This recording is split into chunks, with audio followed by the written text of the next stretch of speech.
Welcome to the Madtrio podcast. This week we have the California Pariah, Jonathan Charney, James, the Fat Man Stevens, Hello. Rob, the Old Guy, From the world famous Rob Charney Show. and yet again, Ryan is absent. It's like he has something to here do. last week, wasn't he? Yeah, he was here. It was the But first you time see, in a while. Ryan's a Well, guest. right. He's not part of the show. He's just a guest. So when he shows up, he's a guest. He didn't show up, so we don't have a guest. Well, actually, when I wrote the description, I said, surprise, Brian is here. So, surprise guest, I think I actually said. So, Yeah. I want you to set the Wayback Machine to the early aughts. I dared James Stevens to drink a tall espresso, a tall Starbucks cup full of shots, right? And this little girl behind the counter said, make sure you don't have more than 20 without having something to eat. And Yeah, I think it was 30. 30, yeah, 30 something in like one that. day. And it was just something that James and I wondered is, how do you accumulate this knowledge? How is that something that you figure out? And this is according to the Breakfast Club. iHeart.com. A personal trainer from Wales died last year from a caffeine overdose. Didn't know that was actually possible. How much did he drink? After ingesting caffeine powder that was equivalent of up to 200, that's 200, folks, of cups of coffee. 200? Mansfield purchased a 100-gram bag of caffeine powder from Blackburn Distributors. The hearing was told there was a recommended dosage of 60 to 30 milligrams, but Mansfield Kitchen Scale had a weight range from 2,000 to 5,000 grams. This miscalculation led to an overdose of caffeine.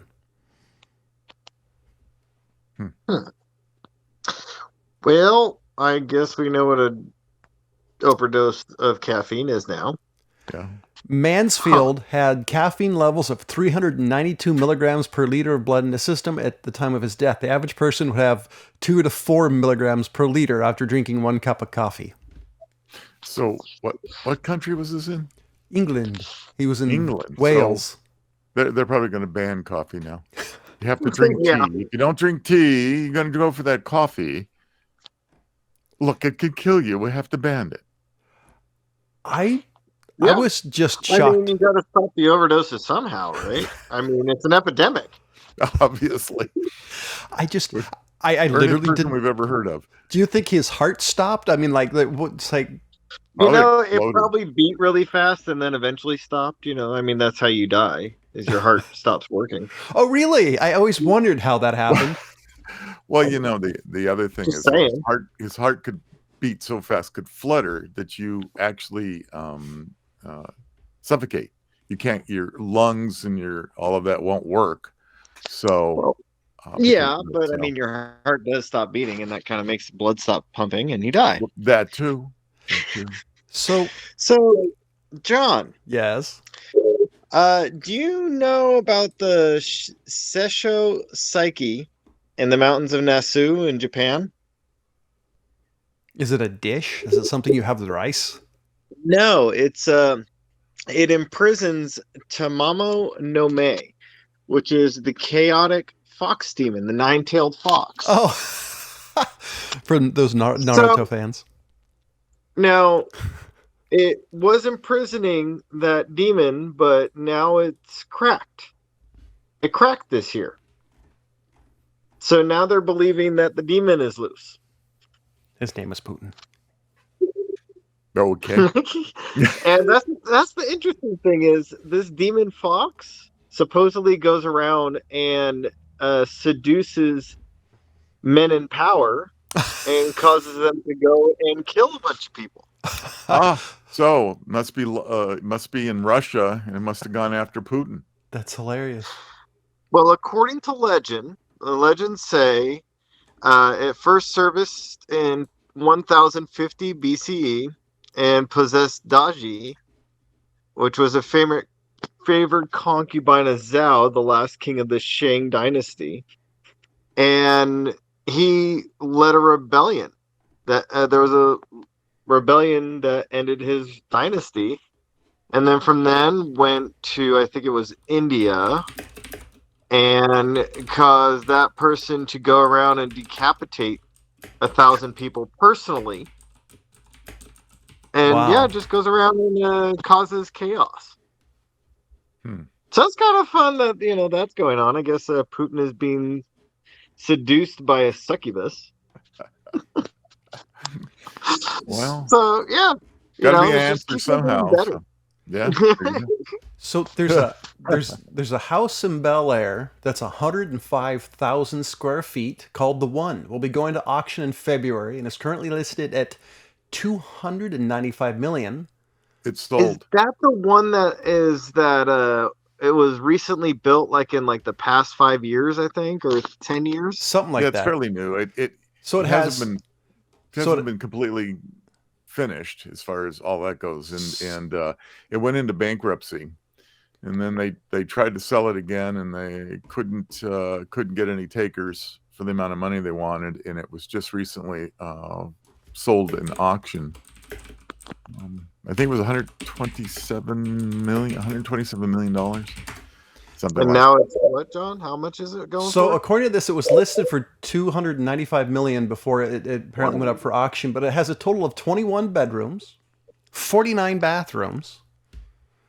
It's on 3.83 acre lot, has 10,000 bottle wine cellar, 30 car garage, a nightclub, bowling alley, and a putting green, and looks like it's a pool that wraps around the entire building. on 3 point something acres in Bel Air, Yeah. in Southern California. So the funniest thing about that is that you have 21 bedrooms and 49 bathrooms. Gee, I wonder what that house was designed for. Drinking. Yeah, it's a party. Partying and My only swingers clubs. here's my question. At 105,000 square feet, I don't like that many people. No, I mean that could be for a regular sized family for John that you guys never have to see each other. ever. Ever. You could live there for a decade. It's like I've been looking for you for 5 years. And I know. You're, And I've been avoiding you for 9 years. So I have to hide again. in the list of companies that have been pulling out of Russia, here's a couple of them. I'm just going to list off a couple, which I think is interesting because there are some countries that are sanctioning, but the most interesting thing about the whole Russian conflict in Ukraine is the amount of companies that are pulling out. So Adobe, AMD, Airbnb, Airbus, Google, Amazon, American Express, AT&T, Autodesk. There's a ton. There's 105 companies that have pulled out from Russia. Isn't Airbus the B&B thing? No, Airbus is the airplane company. Yeah. Okay. I wasn't sure. There's one that's sounds like that. That's like a B&B one. Well, Airbnb. Yeah, Airbnb. Oh, which, Airbnb. Yeah. Airbnb. Yeah. This is I'll- Airbus. I'll be honest. Aircraft manufacturers. Was there a lot of Airbnbs in Russia? Just, it's like you can visit the wonderful, it just sounds cold. Oh, there's some wonderful areas in Russia. I mean, Right next there's to the Gulag. companies that are not pulling out of Russia, and people are calling for a boycott of them. 3 of which I know. There's probably more, but Pepsi, Coca-Cola, and McDonald's are all staying in Russia through all this, and people are calling for boycotts of them.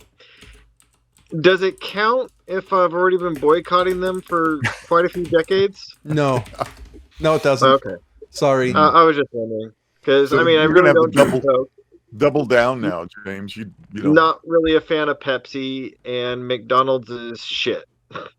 And to keep going on the bashing Russia, apparently, the homeland of my ancestors, Elon Musk points to a recent SpaceX launch to mock Russia's suggestion the U.S. might have to fly on space broomsticks after rockets stop. Oh yeah, I heard about that. So pretty much a lot of the International Space Station relies on Russian technology and Russian rockets to get there up until recently because of Mr. Musk. Elon Musk took a, and this is by Yahoo News. Elon Musk took a jab at Russia's recent suggestion the U.S. would have to go to space on broomsticks after the sale of Russian rocket engines was halted. Dmitry Rogaz, the head of the Russian Space Agency, said on Thursday Russia would no longer supply rocket engines to the U.S. after President Joe Biden's sanctions. Hours after the comments, Space, let's see. In situations like this, we can't supply the United States with our world's best rocket engines. Hours after his comet, SpaceX launched 47 of its own space Starlink satellites. Musk responded with a video of SpaceX launch on Twitter with a screenshot of his comets highlighting, along with the words, America's broomsticks and 4 U.S. flags. The ISS kind of depends on the Russian modules to stay in the orbit that it's in. It tends to, and to get out of the way of debris and stuff. But that doesn't mean that Musk or others couldn't step in a timely manner.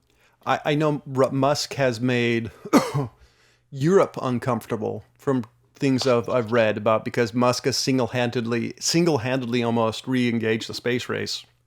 Now that they're doing reusable rockets, everybody's trying to keep up with him. And Yeah. Europe is apparently, there's different countries in Europe that are trying to push as far as getting rocketry now.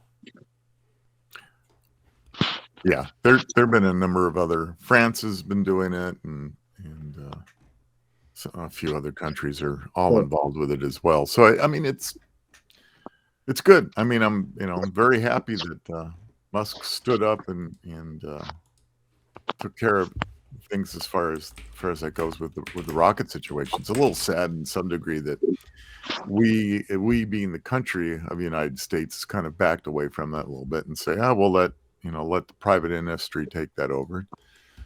But okay, I mean, it is what it is. Let's be honest. I mean, besides some of the world's most famous astronauts crapping on Musk, I think Musk has done more for rocketry than NASA did in the last 50 years. They didn't really do a whole lot. I mean, you had Apollo, then after that, it just kind of. Don't forget what was done with shuttle, and how much was done with the shuttle. There were 200 and some launches of the space shuttle, so you can't discount that. Yeah, but I mean No, I agree, but I don't think it was as revolutionary as Musk's rockets can land. 30 years difference in technology too. I mean, come on. For the time that the shuttle was designed and launched, it was far advanced of anything else out there. It was so advanced that even Russia couldn't build its own shuttle and be successful with it. That's true. So it's still sitting there somewhere in one of the Russian states or former Russian states in its hangar. Yeah, they were going to put it in an amusement park or something, because it's very amusing. So I have a listicle. Oh, it's your turn for listicle. Good. So hopefully it's good. Melanie, this one's for you, I hope. I don't know if I'm going to do a good job as the old guy. So 10 films where the villain overshadowed the hero. Number 10, The Joker and The Dark Knight. Okay. Which I agree with. That's the best thing about that movie. Number 9, Darth Vader in the Star Wars franchise, 1977 to 2019. Okay. And Anton Chigurh in No Country for Old Men. I 100% agree. He was a great bad guy. Yeah, that was a good one. Elijah Price in Unbreakable 2000. I saw that movie, but I don't remember it that much. Lord Summersall and The Wicker Man, 1973. I have never seen that, so the old guy might have. You've never seen Wicker Man? Mm-mm. I may have. Can't say I remember it. Number 5, one of my sister's favorite movies, Dr. Frankenfurter and the Rocky Horror Picture Show, 1975. One of my favorite actors of all time, Freddy Krueger in A Nightmare on Elm Street, number 4. Number 3, Annie Wilkes in Misery. Number 2, Loki and Thor. I disagree. And number 1, James should love this one. Roy Batty, Batty in Blade Runner. Oh. Meh. Meh. I knew it. I don't know about that, Listicle. It was a good try. Why? I got one That more. was a good try. You got another one? I've got one. Well, let me do this one. This was top 10 controversial live TV music performances. Okay. Number 10, Holy Humpin' Hot Dog. Elvis Presley's self-titled album was released in 56. By the middle of the year, he was selling way to becoming the king. So it was his first television broadcast where he was swinging the hips, making the ladies swoon, and making the censors question why he wasn't shown from the chest up. Number Yeah, I remember hearing about that one. Number 9, High Times. The Doors do Ed Sullivan. And I think they were banned from that afterwards. Someone apparently alerted Sullivan to the arguably controversial line in the song Girl We Couldn't Get Much Higher, a double entendre alluding to both happiness and drug use. Shocking, coming from a Doors song. 8, To Heal With It, Madonna's Improper Improv. Anything in the Madonna in the 80s, I can see. Yeah, I can see that. Oh, Madonna okay. was quite inappropriate. In 84, the then fledgling MTV network, they used to be a music television network for those youngins. The first annual music video awards show opened with a showstopper. Madonna, already a superstar, kicked off the evening performance with her smash hit Like a Virgin. I think that's the one where she humped the stage. Number 7, the out of sync Milli Vanilli downfall. All right. Yeah, that was funny. Number 6, Let Her Rip. Irish singer Sinead O'Connor, best known for 2 things. The first is 90s Nothing Compares to You, a ballad that has graced several top 100 lists of all time, and then when she tore up a picture of the Pope. Only Catholics really care about that. I don't know too many Catholics who cared at the time. Let's see. The least surprising band ever. Let's see. What do you get when you cross the president candidate with an anarchist, hard present rock? The act, the predictable controversial performance of all time. April 13, 1996, the billionaire businessman, recent Republican candidate Steve Forbes hosted Saturday Night Live. Became a choice between whatever. Red Hot is too hot, so it's Red Hot Chili Peppers and the Woodstock. And Eminem's same-sex partner. Oh, this was when he did Elton John, and he did Stan when he was being accused of being homophobic. Okay. That was actually an amazing performance. I don't know why it was controversial. The Justin Timberlake showing Janet Jackson's boob. Oh, yeah. And another banana one. That was a crappy list. Yeah, it wasn't that great. Yeah. Oh, well, sometimes you hit them, sometimes you don't. Did you hear about the death in a porta potty here in Florida just recently? Here in Florida? No, but I'm not surprised that it was Florida. Well, all right. So Florida man crushed to death by a bulldozer while using the porta potty. So this gentleman, and I won't even name him, but a Florida man was killed on Friday in a bizarre bulldozer accident while the landfill he was working at was shutting down for the day. A traffic control contractor working for the North Central Landfill in Polk County when sheriff deputies were called to the scene around 5 p.m. after a bulldozer crushed him to death while he was using the porta potty. Now, why was the bulldozer crushing a porta potty? Well, Jack, so That's my curiosity. When their you're spotter, when which you're is going on a bulldozer, you usually don't run over shit. well, okay, so it's a landfill, and No pun Literally intended.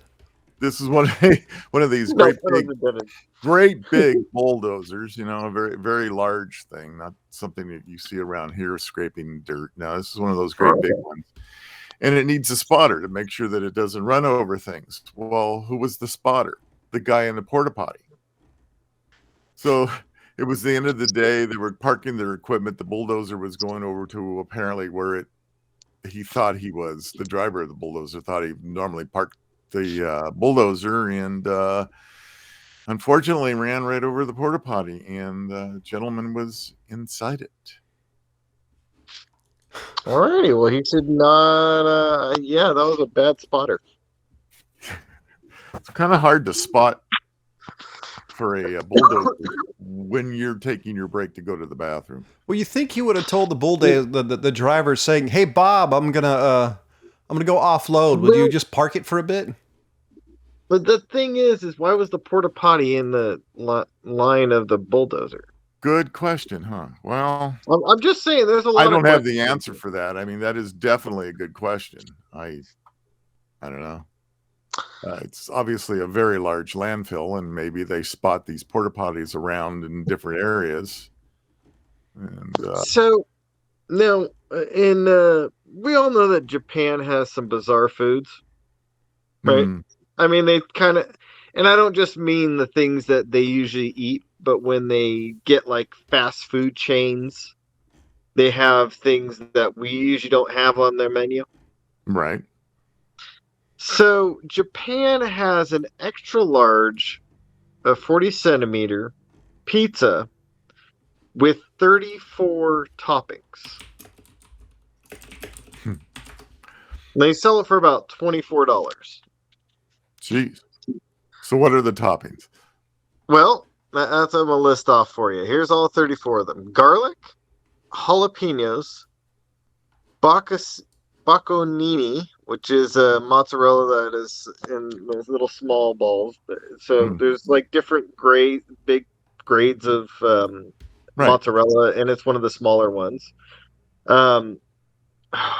Hokkaido camembert, asparagus, cherry tomatoes, bacon, spicy cod roe mayonnaise, more mayonnaise, mushrooms, shrimp, seafood mix, which is a mix of octopus, scallops, lobster, and mussels, roast chicken, teriyaki chicken, charcoal grilled beef, pancetta, beef ribs, corn, Italian sausage, big pepperoni, regular pepperoni, rice cake, mochi, spinach, green bell peppers, onions, Gouda and cheddar cheese, regular cheese, white sauce, basil sauce, and tomato sauce.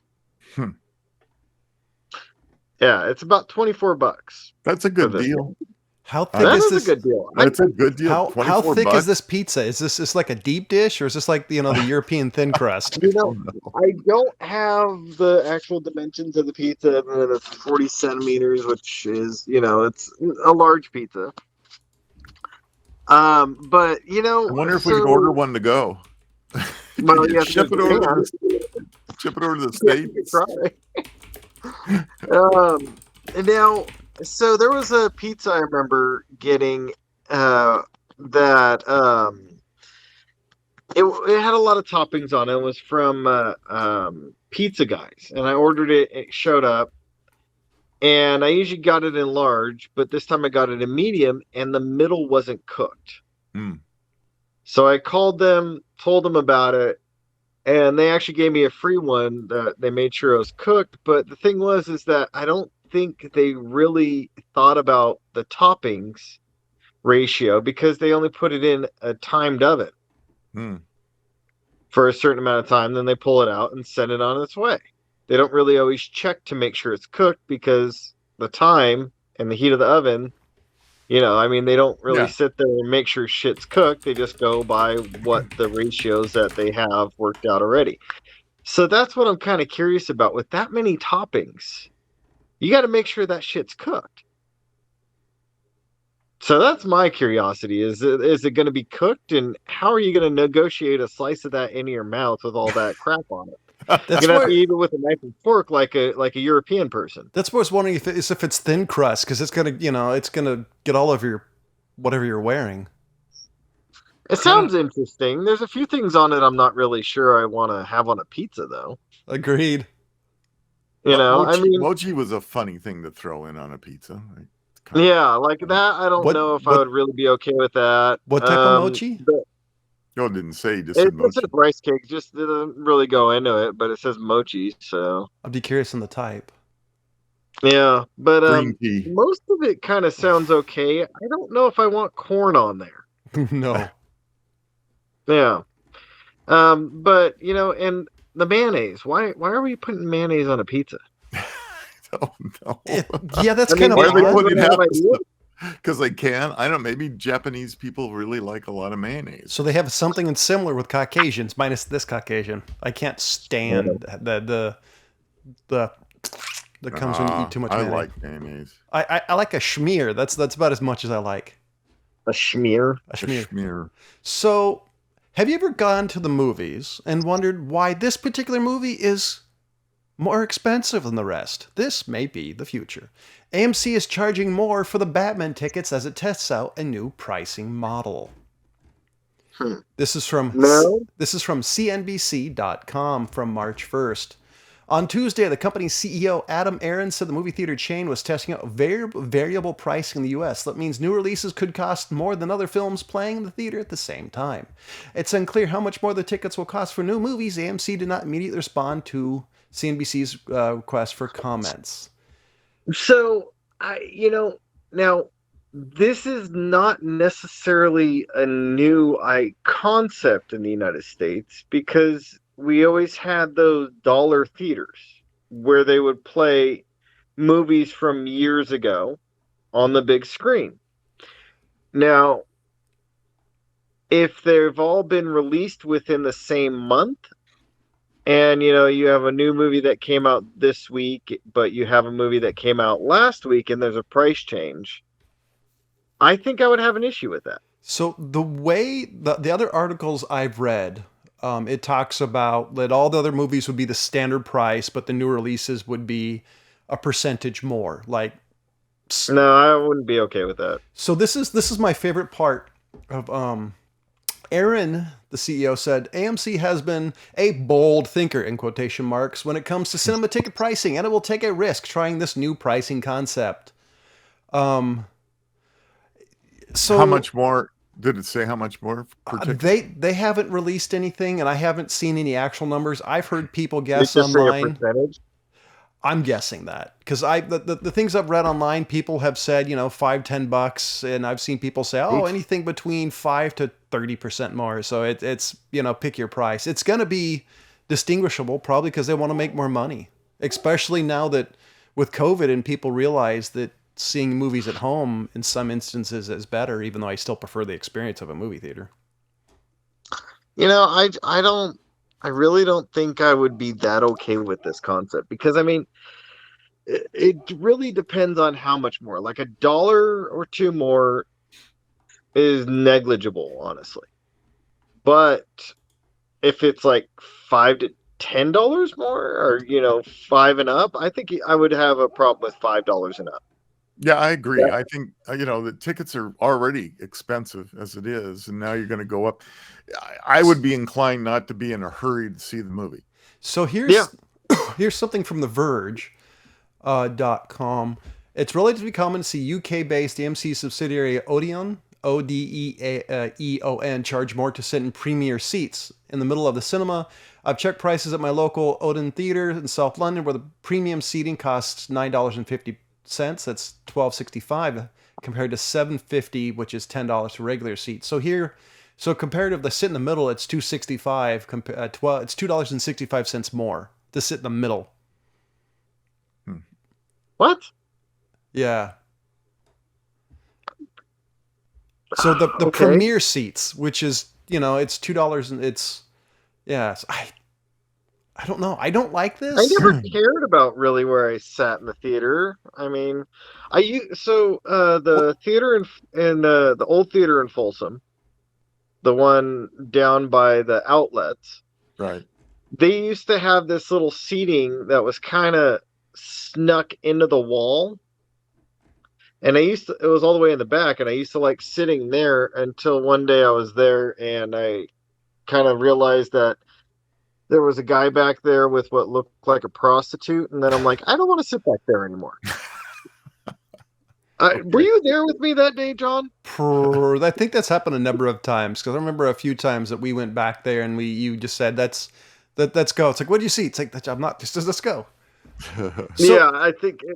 Yeah, I just realized that there's probably people back there doing stuff that I don't want to sit in those seats ever again. So here's here's something interesting. The Batman AMC Burbank 16's price in $19.49 for the Batman and Uncharted a ticket, and the Uncharted movie by Sony Pictures is $17.99. So it seems to be my guess would be $3 to $4 mark, which would still price me out of wanting to see it. Wait a minute.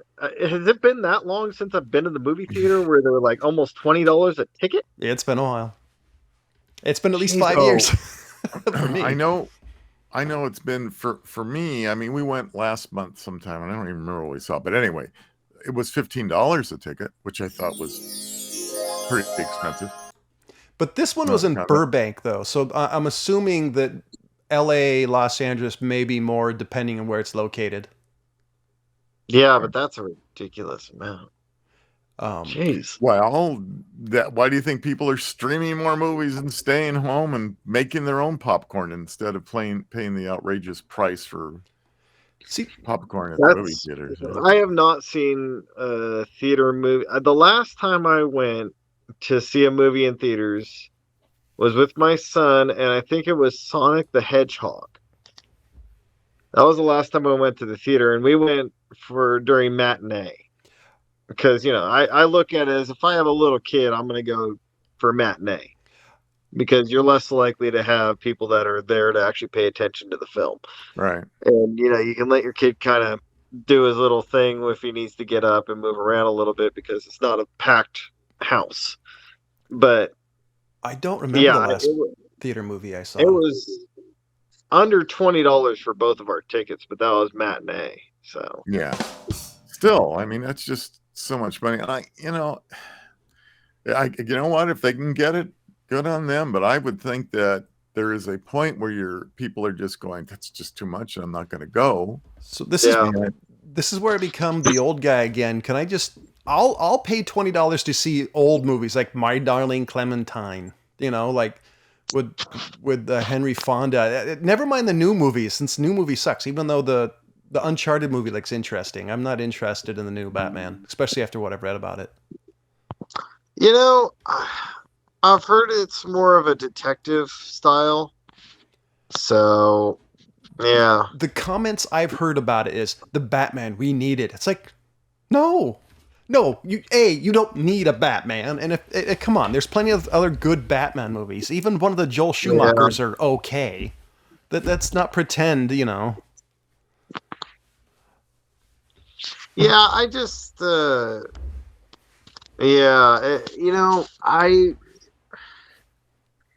kind of over the Batman reboots now.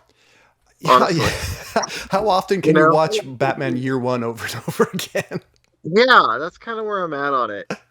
And I started watching the Alfred one on HBO, and that one's okay. It kind of gets a little boring at times. Oh, is that it's the less one? Of a name drop. Is that the one less of a name drop than the other one, the Gotham. So I kind of enjoy it a little bit. That's the one about Alfred more than Batman, right?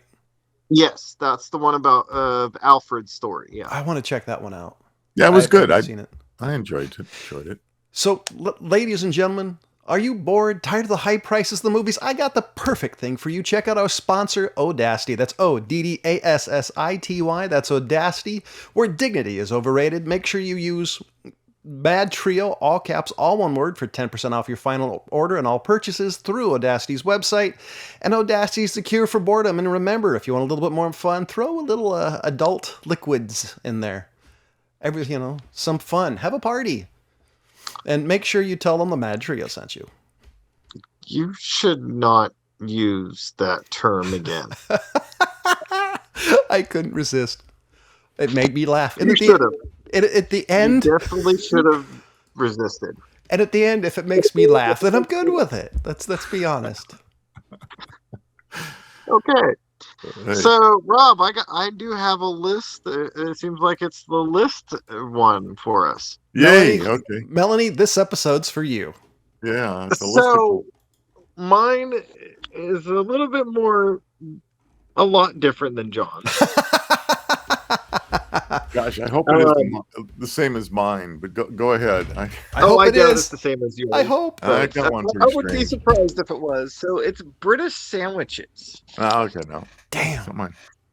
So the first one is the Christmas sandwich. Christmas. Now, this one, it's kind of funny because this is very much what we do in the United States, and I wonder if we kind of took it from them. I don't know, but this one is all the traditional Christmas dinner items: turkey, stuffing, cranberry sauce, all stuck between two pieces of bread. Mm. That's not as unusual as what we do with the Thanksgiving leftovers. Yeah. That's what it makes me think of. Okay. But in the picture they actually have this sandwich with a freaking pickle in it. And I'm like, okay, no, we're not, a pickle in that just doesn't sound great. But to each their own. Yep.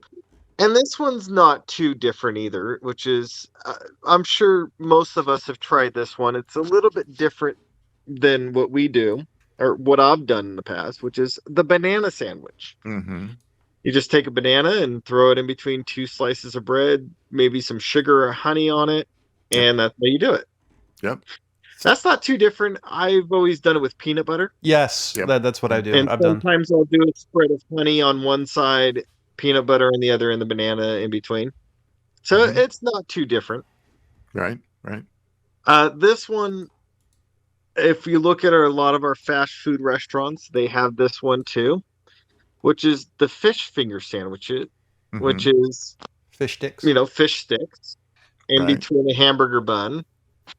That's. Yep. I mean, if you go to McDonald's, they have it. If you go to, I think Burger King has one, and I'm pretty sure Jack in the Box has one too, which is a breaded, fish in between a sandwich.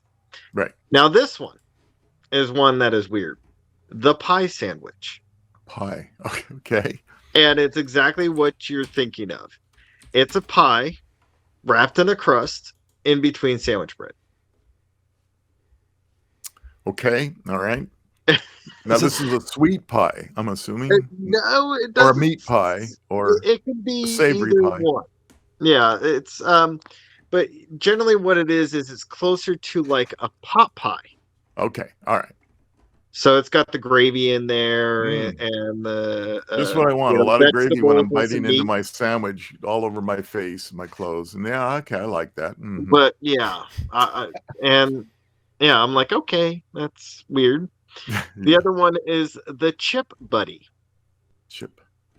Okay. So in England, chips are not actually chips. They're French fries. Yeah, so it's a French fry sandwich. A French fry sandwich. Okay. Not one I'd be going for.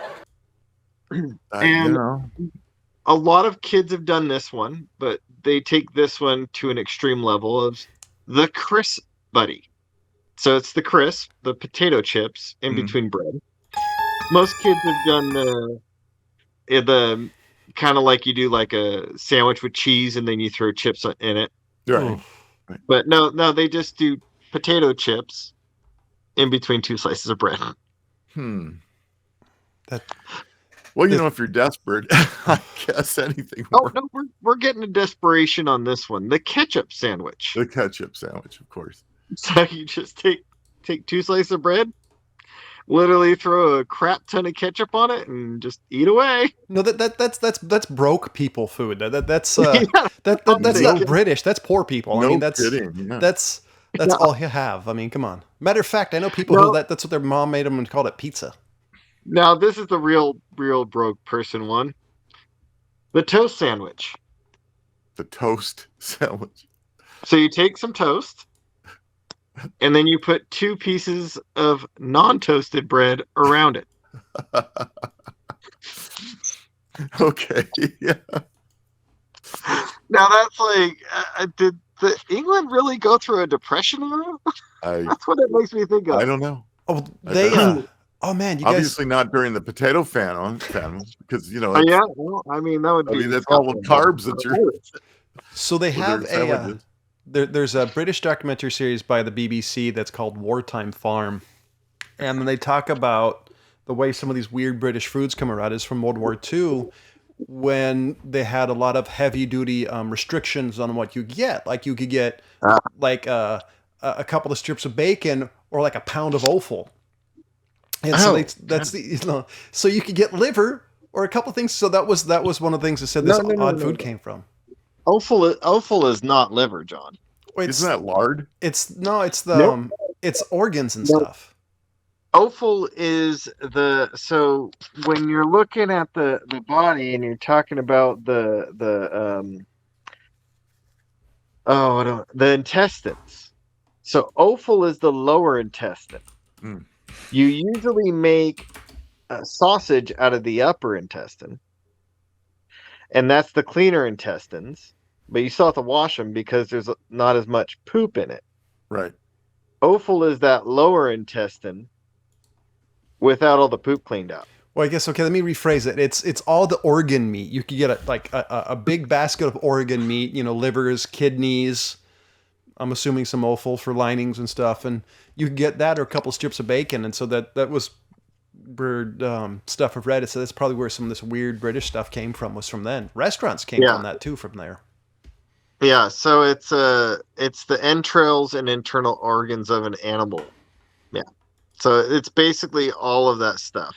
And so offal, there's some countries that actually clean it and there's some that don't. Ugh.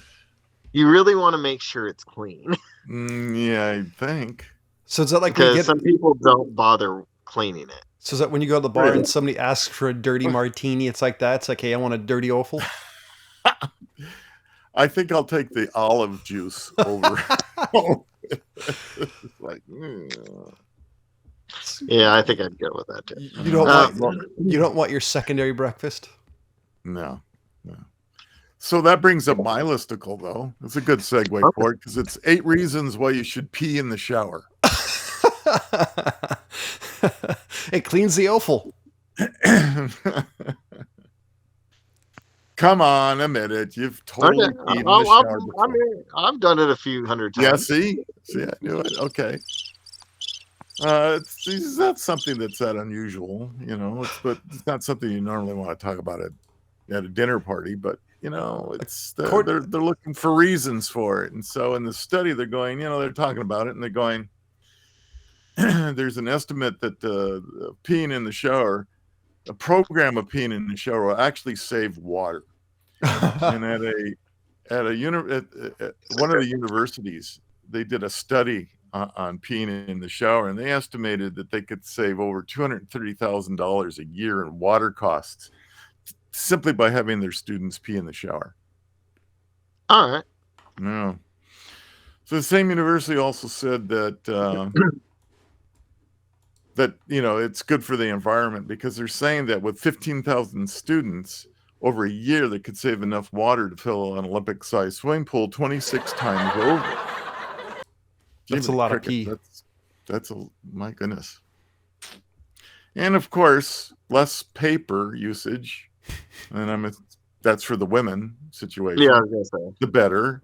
So they also said that's a better thing. They claim it's keep going on in this list and says it's more hygienic. Many public health officials have long wondered about toilet paper ending up as a clean standard for post-potty cleanup. So one of the things they were talking about in this listicle here is that here's the description about using dry paper. Get some chocolate, wipe it on a wooden floor, and then try to get it up with some dry towels. You're going to get chocolate in the cracks, and that's one of the reasons for baby wipes for a lot of people. And of course, for women, there's reasons that it could cause problems too. So they're saying, dry paper isn't the best thing to be using as well. And then it goes on to say it's clean. And then before you know it, you have to call Roto-Rooter because you used all those things that don't like to be flushed. Yeah. Well, yeah. So Have you ever heard of a London fatberg, John Yes, or Rob? I have. Okay, go ahead. I wasn't done with my list, but go ahead. But we're on there, so I'll bring this up. So a London fatberg was an epidemic in the London sewer systems. And it was from people flushing baby wipes Mm, down the toilets. Now, I don't know yeah. if you know much about the London sewer systems, Rob, Mm, but they're basically this type of, they're different sections of rooms built under the streets of London. And they have like just basically a chute in the middle of it that goes out to the ocean. That was their sewer system.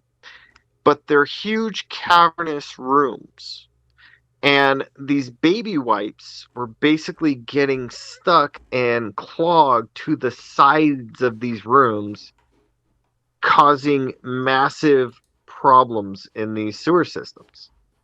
And they had to outlaw people using baby wipes and flushing them down the toilets. right.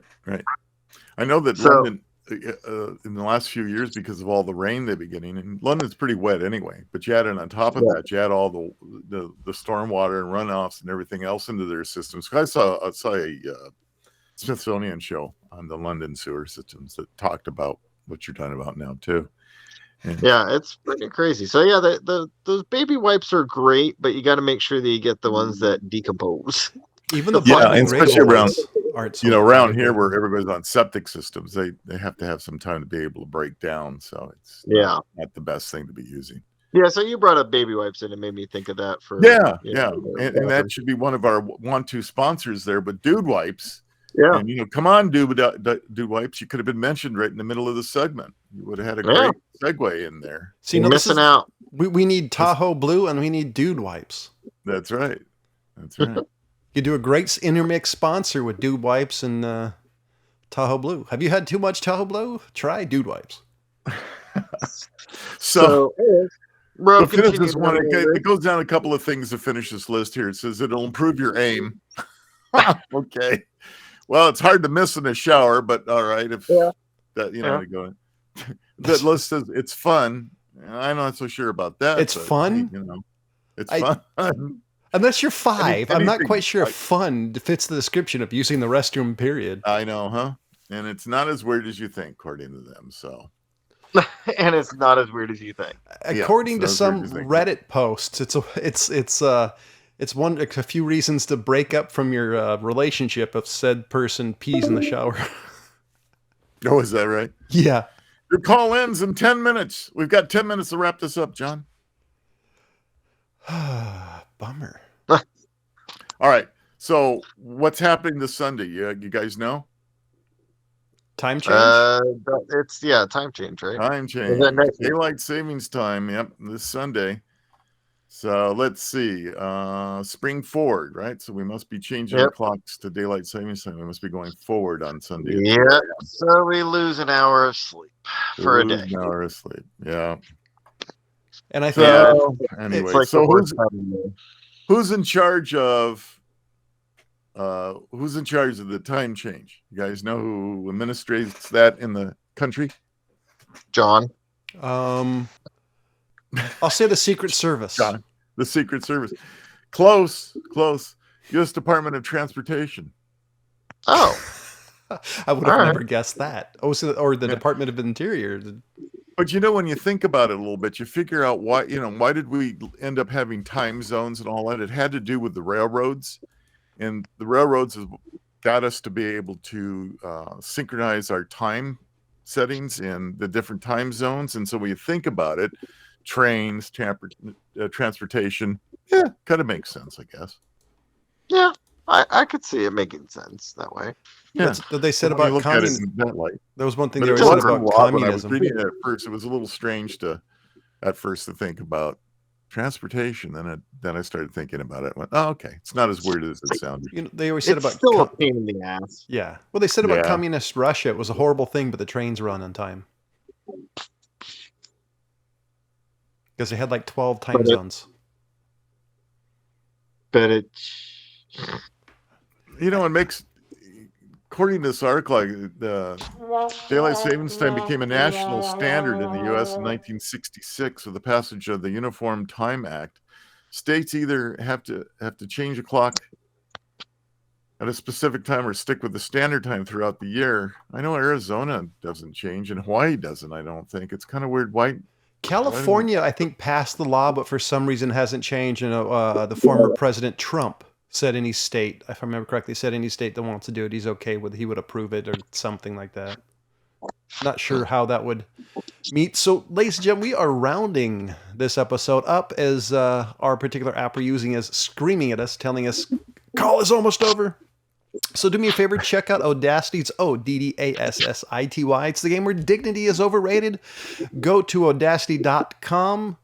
Use Madtrio, all one word, all caps, for 10% off your final order. Do me a favor. When you get your game of Audacity, tag Audacity on your social media of choice and tell them that you got it from the Madtrio. Help the world know the greatness of Audacity. Say hi to Miss Audacity yourself. And as always, for the California Pariah, Jonathan Charney, James, the Fat Man Stevens, and Rob, the Old Guy, as always, thank you for listening. Goodbye.